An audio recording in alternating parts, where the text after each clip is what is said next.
Hi there, I'm Michelle Dewberry, keeping you company till 7 o'clock tonight. Judita De Silva and Ben Habib remain alongside me. There's lots that I want to talk to you about, not least, though, this report that's been issued today. Have you seen this report? It's all about the lack of social cohesion, basically, the amount of extremism, the amount of fear that exists in society about people actually being honest about what they truly think and feel.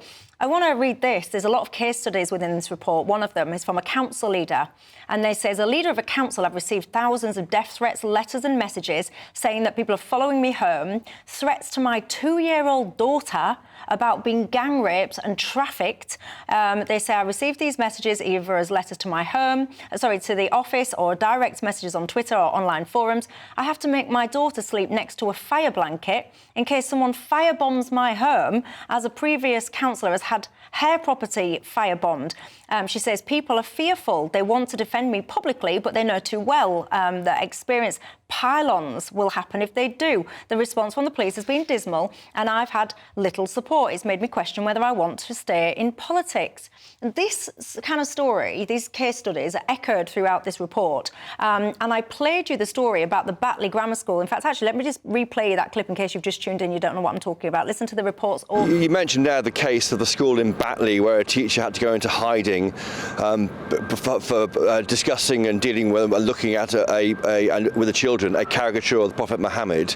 How many other Batleys are there?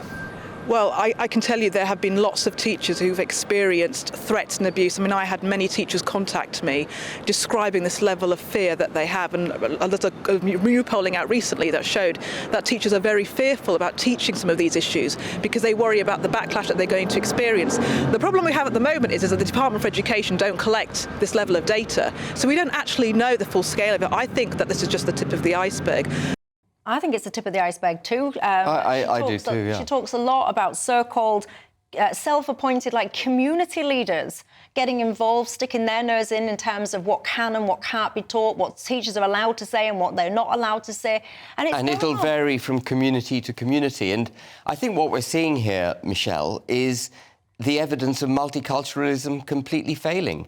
And we talked about the report, I think, is headed social cohesion. Well, the word social, society, requires a common culture, a common language, common laws. All these things are set aside by multiculturalism. What we do with multiculturalism is say you can practice your own culture in your silo. There's no obligation on any of us to mix with you, or any attempt made to integrate, any attempt for a common value system or common cultural heritage to develop. You can speak your own language, and in some cases in this country, you can practice your own law alongside British law, which I find absolutely abominable. So when we talk about social cohesion, there's no surprise that we don't have it. We have a broken society because of multiculturalism. We have had rampant immigration over the last 25 years with no attempt made, and none possible, given the speed at which people have been coming in, none possible to create an integrated, settled, what I would call a settled social construct. So I'm not surprised at all by that report. And I do hold by what I said earlier. People are very shy of saying what they believe because some group or another will be offended. People in my office don't speak about politics. They're fearful of it because, I mean, they know my views, but not because of me, but because they're fearful of what would happen, more broadly if they aired their views. Maybe you're intimidating. No, I'm not. Actually, I'm not. Maybe we're onto something. Did you see your thoughts? I completely agree that what's missing is that there has to be an imposed education of how integration is a necessity. It's non-negotiable. But the whole idea of multiculturalism is a recognition of differences, because no one wants to move towards a homogenized existence because it eradicates the value of the individual. Every culture is unique and has its value, and contributory collectively is something that is positive. But I do agree that every individual pocket must be seen to function towards a collective good. That is why there has to, if you're an immigrant coming in, similar to what they have in Germany, and when you want to get a visa in America, and they make you go and study and take exams. There are things that should be fundamental, that to be in Britain, you have to qualify above either equal to or above this threshold when it comes to functioning for the collective society. Speaking different languages, that is not a problem, but you do have to speak English. You have to function in office spaces because that is the language of the country. I agree with all of that because Britain is Britain and there has to be a respect for Britain. But for Britain to be Britain, you do not need the eradication of everyone else. We talked previously about nuclear power. Look at when Rishi Sunak talks about nuclear power. How do you get nuclear energy? It's from uranium. Where does the majority of UK's uranium come from? Namibia. What does that say? In order to make the UK better, you can farm the resource of another country to make you better.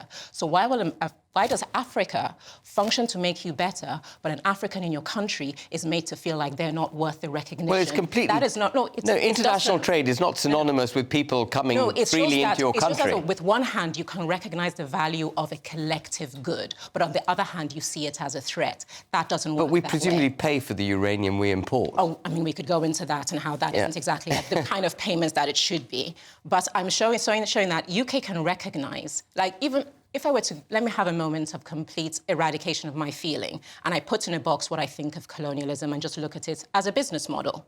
Britain is Britain, you want to make it great. They realized in and of themselves as a country they did not have what they needed to achieve the greatness they wanted, and so they went to exploration. That's completely misunderstanding how the British Empire emerged. I'm trying to make it a business model, not the actuality of what Europeans had a business model of empire. We didn't. We went abroad, we traded, we settled our... We're going into what actually happened, particularly in Nigeria and other places like that. When you're going to farm resource from other countries because you recognize they have something of value that could benefit you, I have no problem with that. The execution was inhumane, and then we get into the minutiae of the problems with that whole model. That is, it shows that this is a country that knows collective value is a greater good. Well, we'll carry on this conversation after the break. I'll tell you what, it's also a country that knows that it's absolutely shameful and disgusting that Batley grammar school teacher is still in hiding. Honestly, you need to look at this report, everybody.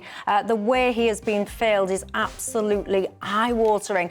Christopher Herp asked the author of that report